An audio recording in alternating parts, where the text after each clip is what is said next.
Well, I already added it, so hopefully. I also added it. Don't worry about it. Lesson 75, continuity of functions. Continuity is a big calculus topic as we talk about limits. And today we're talking about something called the intermediate value theorem. So you guys remember if something is continuous, it's continuous. There's no jumps, there's no breaks, there's basically no pencil stops, right? And a lot of our theorems and whatnot depend on continuity. So we have to be aware of that. For instance, the intermediate value theorem. Notice what it starts off saying. If f is continuous. So as you are working a problem, and if we're talking intermediate value theorem, realize the intermediate value theorem only applies if either the function is defined to be continuous or we know it is continuous. Like obviously we know like a line is continuous. We know a parabola, something like that. If we know it's continuous or it's defined to be continuous. Otherwise, intermediate value theorem will not apply. Now, okay, if I read this, if f is continuous on the closed interval a to b, and n is a number between f of a and f of b, then there is at least one number c between a and b inclusive, for which f of c equals n. Perfectly clear, right? Crystal clear, right? Yeah. I get everything into C. Okay. And I'll be honest, it's not crystal clear when I read it. I have to really break it down. So that's what we're going to do is break it down so I can make it at least a little, get closer to crystal clear. Okay, try my best to get there.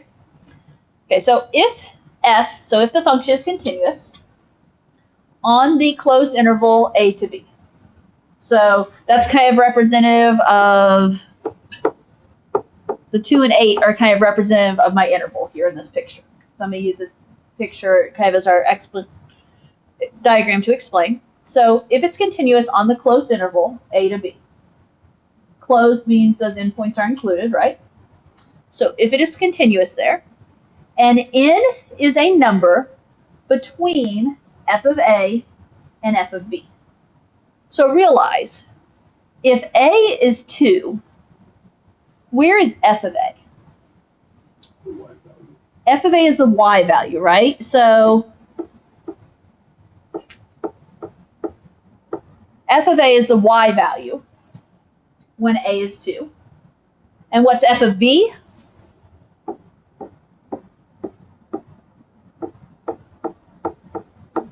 It's the y value over there, right? Because if a is 2, then the y value is whatever f of 2 is, or f of a, whichever way you want to say this. Are we okay with that? If b is 8, then the y value is f of b. So, n is a number between f of a and f of b. So what's representing n here? Okay, that's the 42. Okay, that is my representing n. So n is a number between f of a and f of b, so between the y values. Then there is at least one number c between a and b, for which f of c equals n. The idea, if this is n,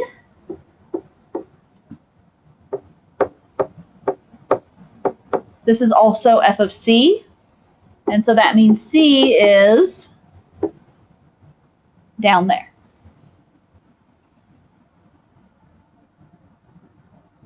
Okay. So how do I put this into easy terms? You've got an a and a b, which equivalates to there's f of a and f of b. That means a y value between f of a and f of b has an x value between a and b, given that this is a continuous function.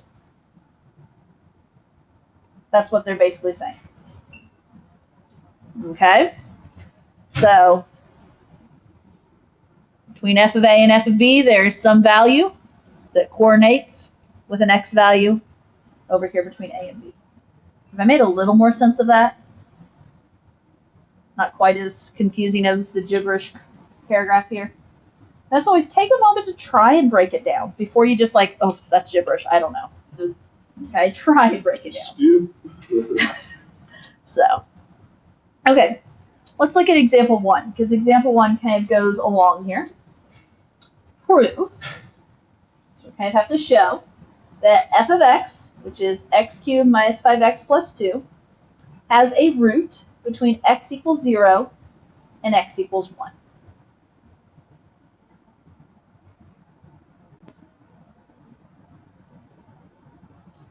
Okay, so first of all, we have to prove it, show it. What do I mean root? A what? Yeah. Yeah.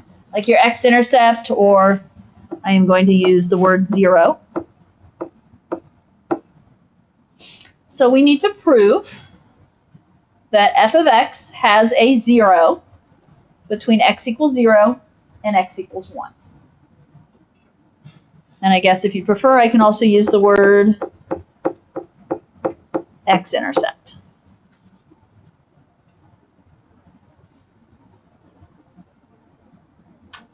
Thoughts?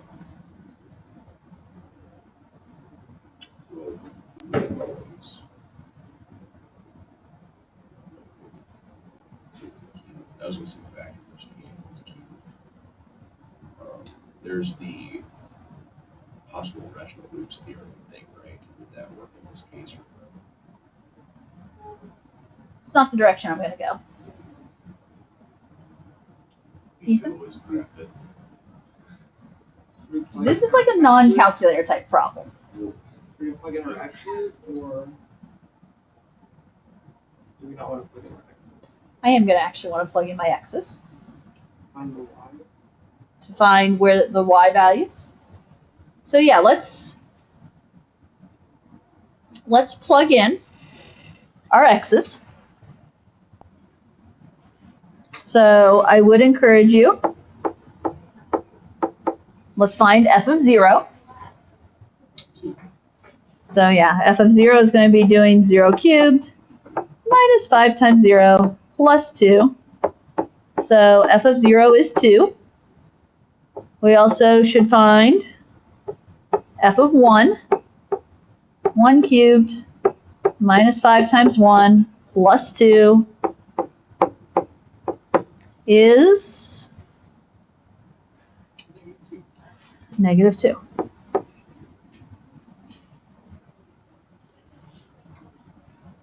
Guess that's kind of getting...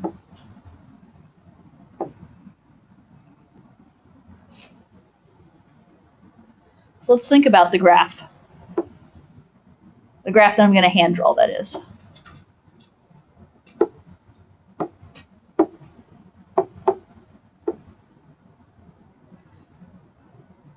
Let's see.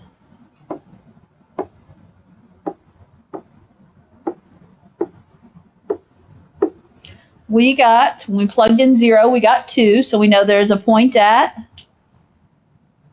0, 2. When we plugged in 1, we got -2. So we know there's a point at 1, -2.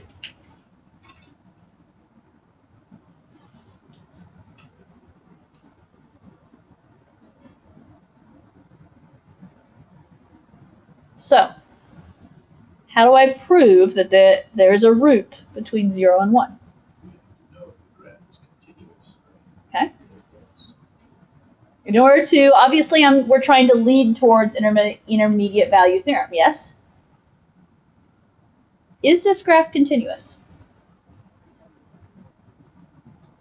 No, because there's a big jump in the y value from 0 to 1. But those are just two individual points. Like a cubic. Yeah, what's our original graph? X cubed minus 5x plus 2 is some kind of cubic, right? What do we know about cubics? Are they continuous? Yeah. There's no denominator that would, you know, make a jump or a break or an asymptote or anything. And so it doesn't tell me that f is continuous. But this is where I have to use my algebra knowledge. I know f is continuous because I know a cubic is continuous, or I actually use the word, it's a polynomial function. Anytime you just have a bunch of just typical x terms added and subtracted, that's a polynomial function, it's going to be continuous. Okay, I'm not throwing in any negative exponents or, anything that can make jumps or breaks. So I am going to put a note over here. F is continuous, even though they didn't tell me. F is continuous because it is, and I'm going to say polynomial function.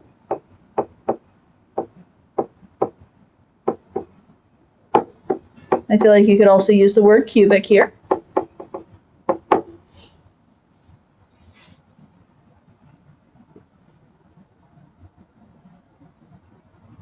So, if this is continuous, I don't know exactly what my graph looks like at this point, do I? But what's going to happen to these 2 points? They're going to have to connect somehow, right? And even if it's still going up here and, does all kinds of crazy little ups and downs, which we know it won't, but even if it's still going up here, it has to come down and cross through here before it gets to 1. So somehow or another, I'm not saying it's a straight line like that, but they connect.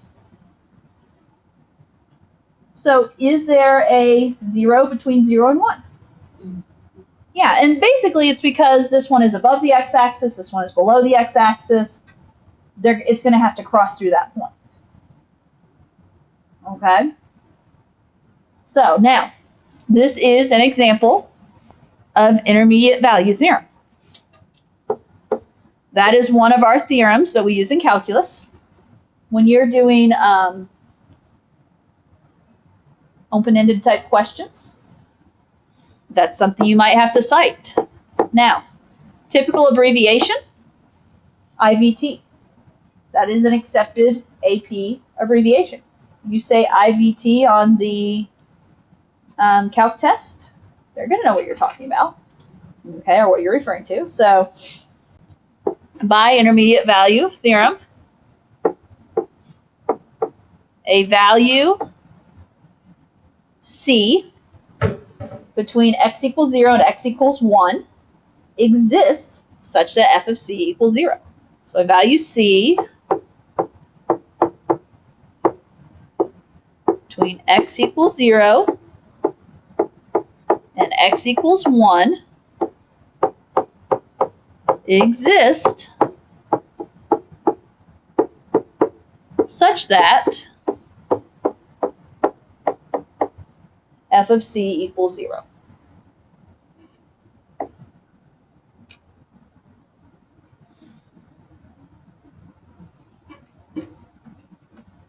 Okay.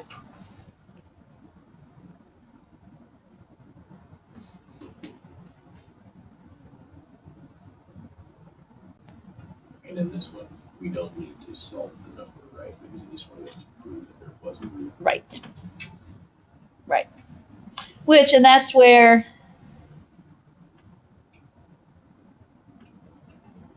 I can't guarantee it is a rational root, It could be some crazy, we don't necessarily need to know what it is. We just are trying to show that it does exist. And by realizing this point's up here, this point's here, at some point between 0 and 1, this has to cross through the x-axis to get down here. Because it's not like a continuous typical graph is going to go over here and then weave back. That's not what a regular polynomial does. Okay?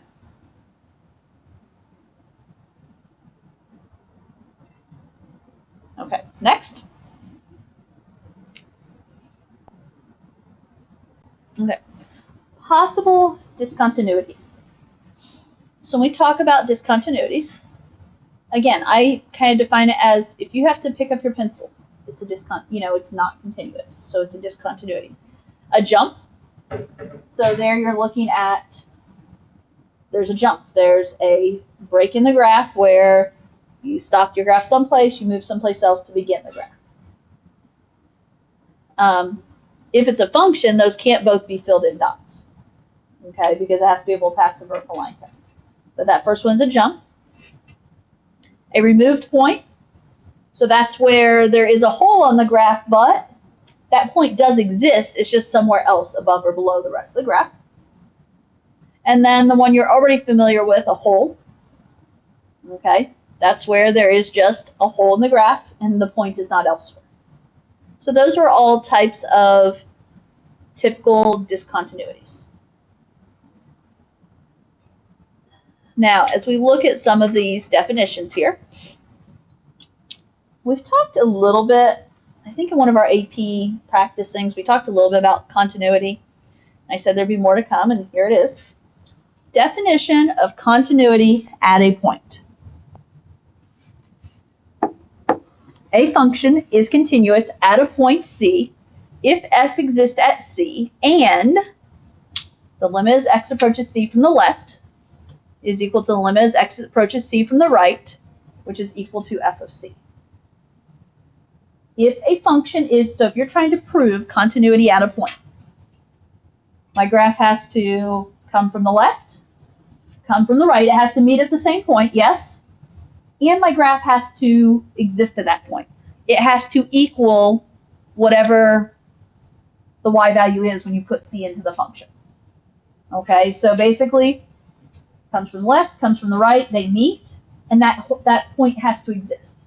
It can't be a hole or the graph can't exist somewhere above or below. So this is key to when we have to prove, I can't remember, is it this lesson or another lesson? We have to talk about, okay, is it continuous at that point? We have to be able to mention those three pieces. Okay, I think it happens later because I don't see it on the back. So just kind of be aware there. Limit as x approaches from the left equals limit as x approaches from the right equals the actual point. Okay. Open interval continuity. A function f is continuous on an open interval if it is continuous at every point on the interval.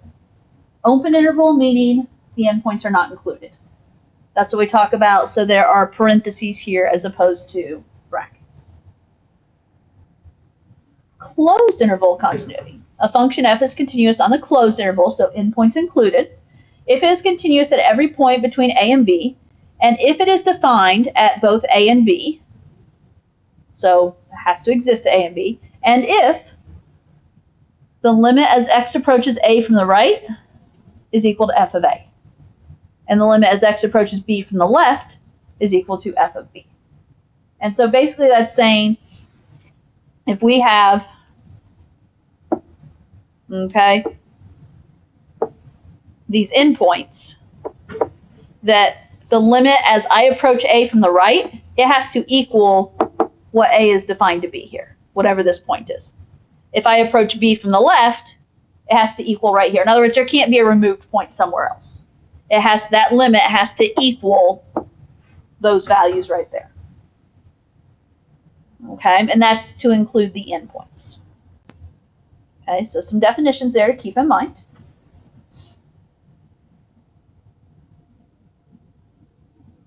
Okay, let's look at example 2 here. Suppose the function f is defined on the interval 1 to 3, the closed interval 1 to 3. F of 1 equals 1. F of 3 equals 7. Does a number c exist between 1 and 3, so on the interval, such that f of c equals 3?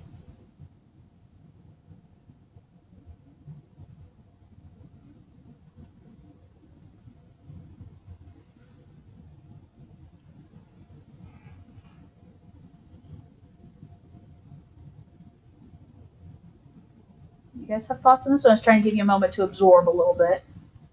I know I sometimes have to reread these on my own before I can really, you can read it out loud to me all you want, but until I process it.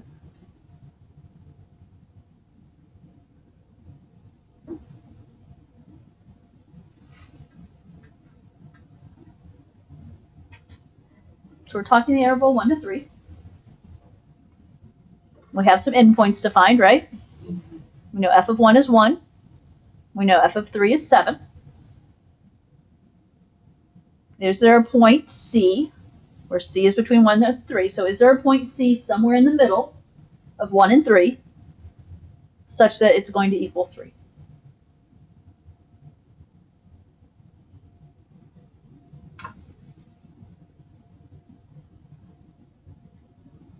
Do we know if it's continuous? That's what we have to find.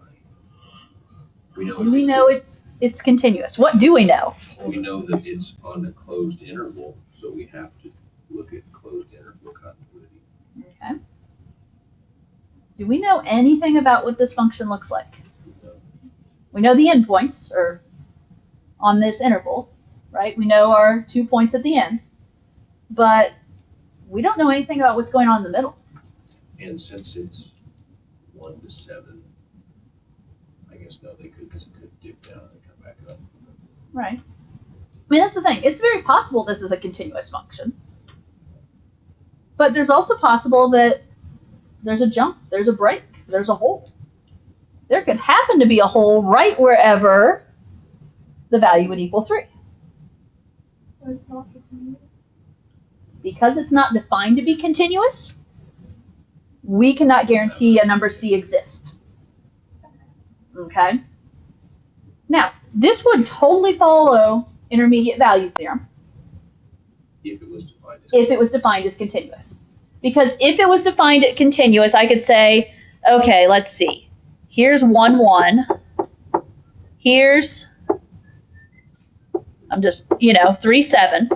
And what's that going to have to do somewhere along the way? It's going to have to go, oh wait, actually no, it was, gosh darn it. I hate when I do that. Somewhere along the way, if this is 1 and this is 7, somewhere along the way it would work, right? But do we have any clue if this is continuous? We don't. So, my answer, does a number C exist? I put not necessarily. I mean, it could, but I'm not guaranteed that. And I say the function was not defined to be continuous on 1 to 3, so f of c equals 3 is not guaranteed. That's the gist of what I'm going to write out here, if you will.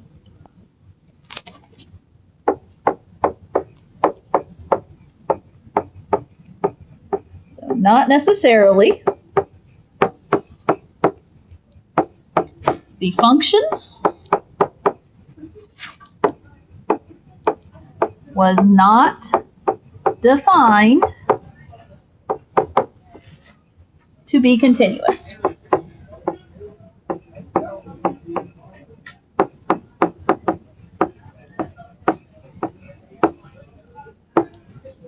On the interval 1 to 3. So, f of c equals 3 is not guaranteed.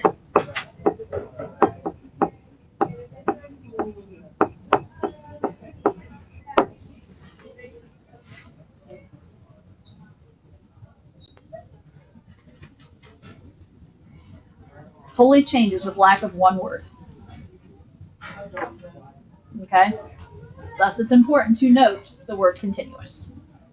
The one we looked at up above, it didn't tell us it was continuous, but it gave us a function.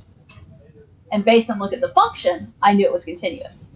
So they didn't have to tell me it was continuous. Here, they didn't tell me it was continuous, and I don't know what this f does. I have no idea. Okay?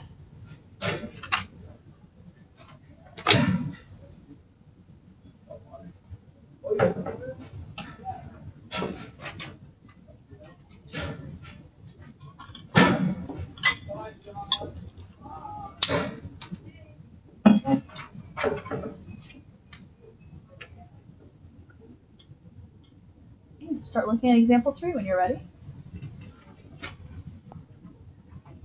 Suppose f is a function that is continuous on the closed interval -1 to 3. Which of the following could be a graph?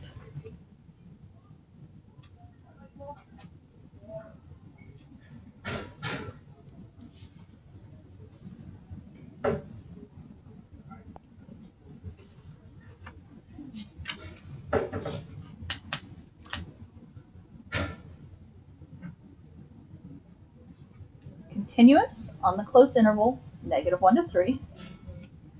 Which of the following could represent this graph? D. Which one? D. Why would you say D? Because it's a continuous function, there's no walls or anything, and both the endpoints are filled circles, which means the endpoints are included. Okay. I'm going to tell you, this problem is not about the shape of the graph. Because A, B, C, and D, those are all continuous graphs, aren't they? However, they're all continuous on the open interval. Okay? Because -1 and 3 aren't included. Not included. Not, this one, it's a removed separate point. And remember the whole idea for closed interval. This is an idea of the limit has to equal what this dot is. Well, that point is separate. So the value of that point and that limit are not the same. They equal different y values. And so this is the only one where it's defined on where it's continuous on the closed interval. And it's all about those little endpoints because they gave us closed.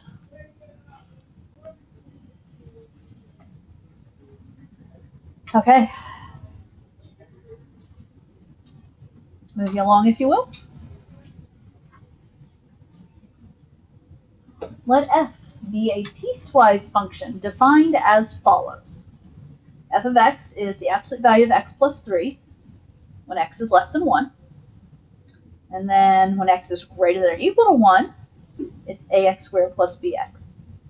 Find values of a and b such that f is continuous.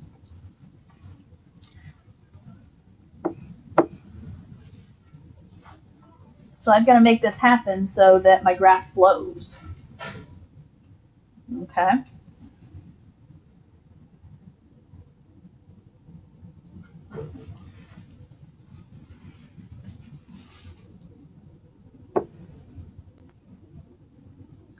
We can't really do much with that A and B part yet. What do you know about the absolute value of x plus 3? It's a V moved up 3. Okay. You guys agree? Absolute value of x is absolute value of v. Goes through 0, 0, 1, 1, 2, 2, -1, -1, so on and so forth. The plus 3 is outside the absolute value, so it's going to go up 3. So I know that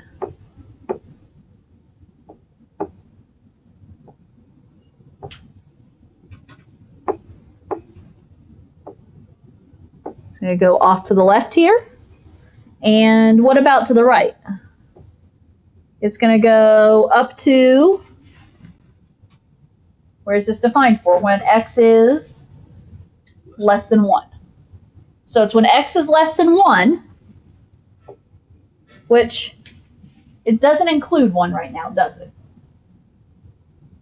So I just kind of put an open circle right there to represent it.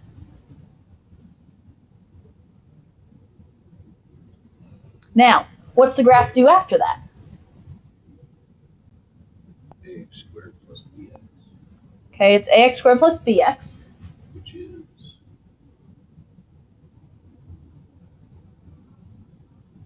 What's that? What kind of graph is that going to look like? well, it's quadratic. It's quadratic, so that means it is a parabola. We don't know a and b right now, do we? So we really don't know what that parabola is doing. Maybe it is going up from here. Maybe it is going down from here. I don't know what that parabola is doing. I don't know at what point I'm intersecting that parabola. But I just know it's going to continue past that, right? And the idea is if this is continuous, it's doing something like that. Now, we have to find values of a and b that could make it happen. In other words, I need to find values of a and b that are going to make it happen at that point, that make it go through that point. What is that point?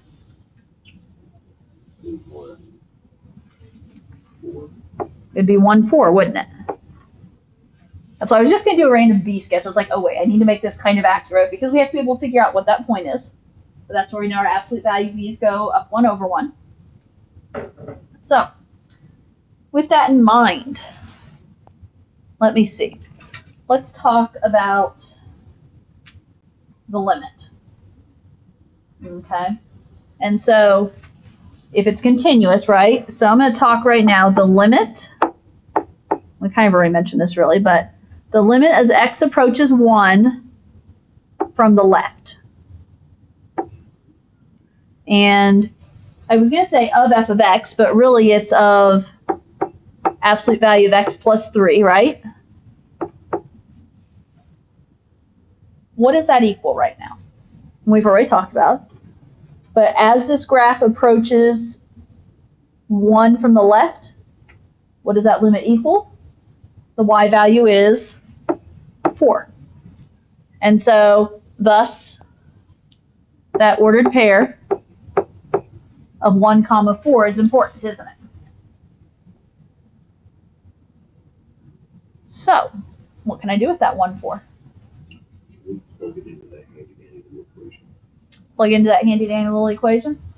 Handy-dandy equation being the ax squared plus bx. So the idea that ax squared plus bx, and what's it going to need to equal? Or what are we going to, it's going to equal 4 when we plug in what? 1. And so if you plug in 1, because my ordered pair we came up with, right, when x equals 1, my y value is supposed to be 4. So we need this piece of the graph to have that same value. Let's see. X squared is, or 1 squared is 1, so we're going to have the equation b times 1, a plus b equals 4. And so what has to be true? A plus b has to equal 4 when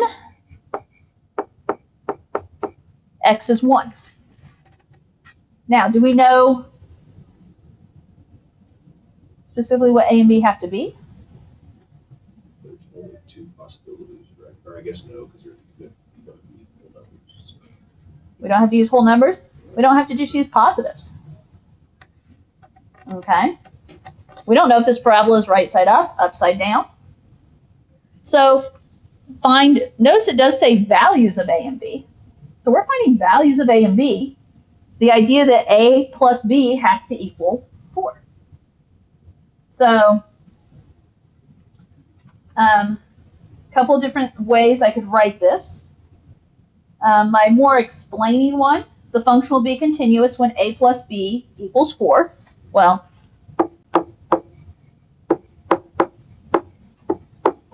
I guess this is me kind of explaining the problem. The function will be continuous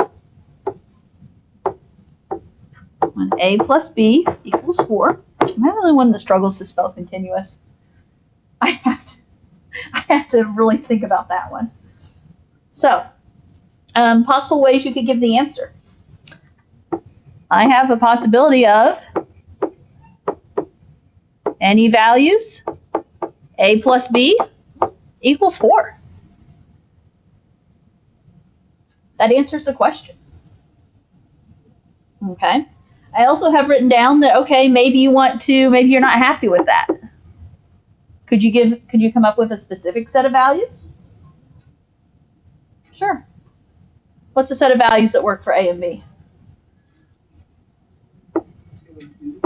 Okay, 2. A is 2, b is 2. Does that work? Yeah. Okay. Do we have to stay in the positives? Nope.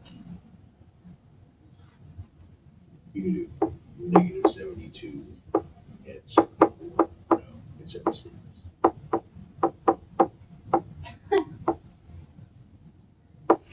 A is negative 72, B, I mean, it's endless, right? which is why the general statement, any values a plus b equals 4 works. It's kind of crazy to think about how there's so many possibilities.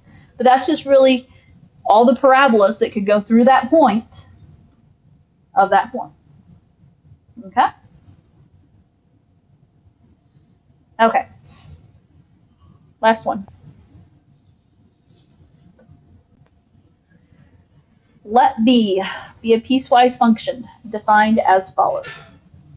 F of x is x squared minus c squared over x plus c when x does not equal negative c. And it is 2c when x does equal negative c. Which is good, because if you notice, if you plug negative c into that top one, that function doesn't exist, does it?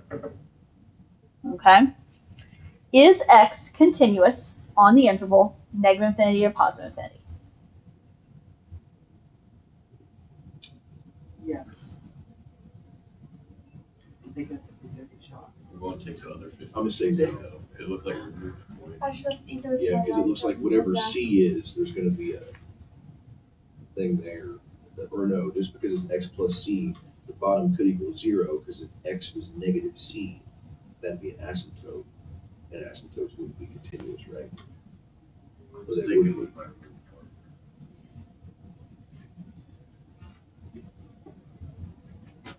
Interesting to listen to you guys talk it out. Okay. Let's start by looking at that main portion of the function. So if we look at the portion where x does not equal c, right? F of x equals x squared minus c squared over x plus c, correct? Anything you recognize about that function?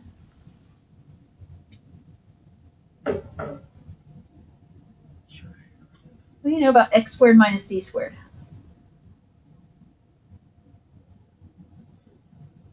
It means no, but I also don't know. I think it means something.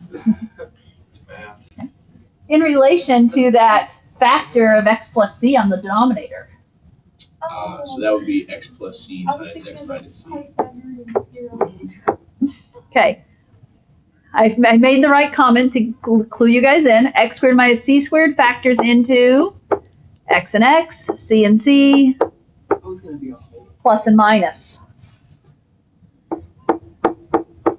Denominator of x plus c. Well, that officially means that x plus c cancels with x plus c, and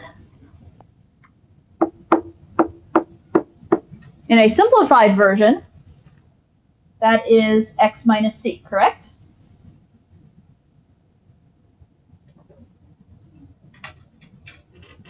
Now, trying to think of how do I want to do this. If this is continuous, the limit has to equal the value at that point, right? So this is where we need to examine it. So we're trying to figure out, is it continuous on the interval? The key, of course, is where? That crazy little negative c, isn't it? That's the key. That's the one point that, right now, as Ethan said, there's a hole. Now, does this plug the hole and make it a big, long, continuous function, or does it not? Does that make sense what I'm asking? So first of all, let's talk about the limit. The limit as x approaches negative c. Now, as we talk about x approaching negative c, we're using our top function. So be for the negative side. But our top function just was x minus c. Like it simplified to be x minus c. And actually, we are doing it from both sides. Okay? Because that function is going to come in both sides of the same place. It's squared because it's the line. Well, I guess I want to say because we recognize it as a whole. And so a hole is not like an asymptote where there's a break. You know, a hole is just, it all looks good except there's that one little missing hole. So because there's that missing hole, That's where I know my limit's going to be the same both ways.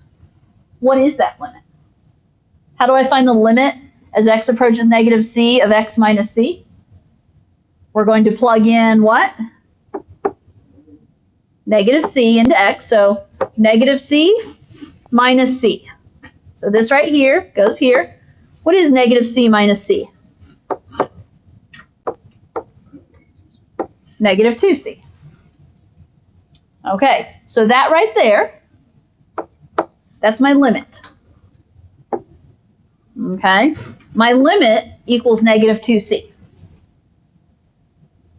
The limit has to equal the point, which means the other piece we have to find is we have to find, okay, what is f of negative c? How do I find f of negative c? You take negative c and plug it into your function. What is my function at negative c? If you look up here, my function at negative c is 2c. Okay? And so we're going to plug in negative c.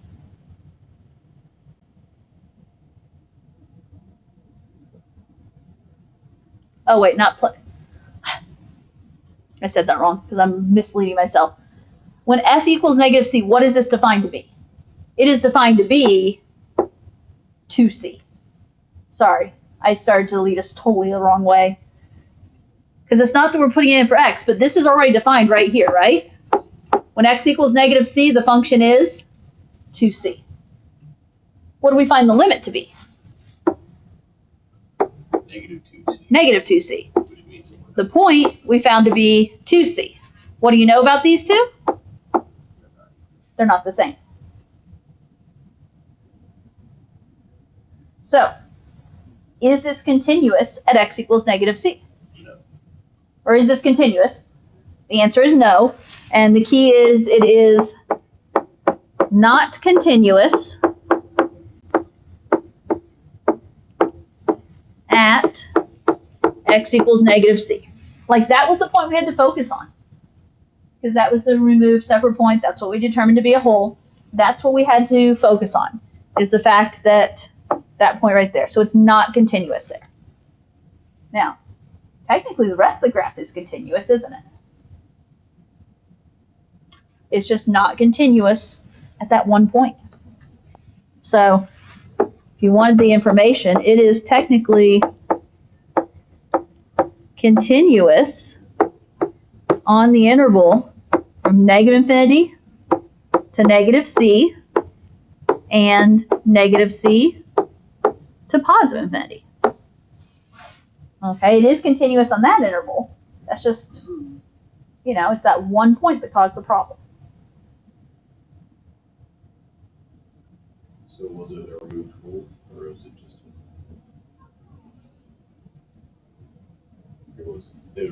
was it a removed point, or just it would be a jump, right? No, it wouldn't be a jump, because since this is a hole, I know my pieces are coming together. So I know it's either a removed hole or a hole.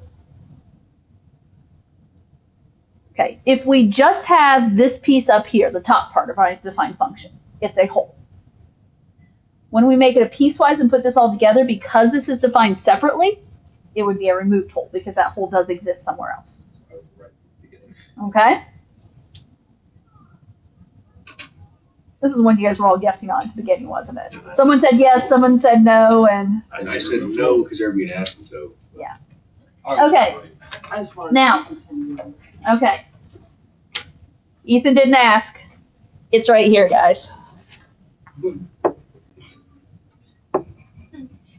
Right there. We So- had 2 problems for homework today. No, that's not what that means. Okay, so what's going to happen? First of all, what problem set homework are you doing tonight? 75. So don't just turn the page in your book. You will get yourself in trouble that way, okay? You need to turn like 2 pages or however many pages it is, but you get the point, okay? In 75. That comes right after 74. So the problem is I didn't teach 74. I'm not teaching 74, but yet you're going to see homework problems from 74. So, to kind of keep with the review and,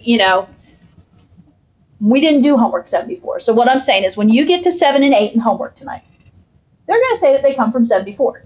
So you can't do those. What you're going to do is you're going to go back to lesson 74 and grab 9 and 10 to fill their places. Does that make sense? Okay. So when you get to 7 and 8, you're not actually going to do 7 and 8. You're going to turn back to that page you skipped, 74, and you're going to grab 9 and 10 and fill those voids. Will do. Okay? So, just so you have a little idea of how that works.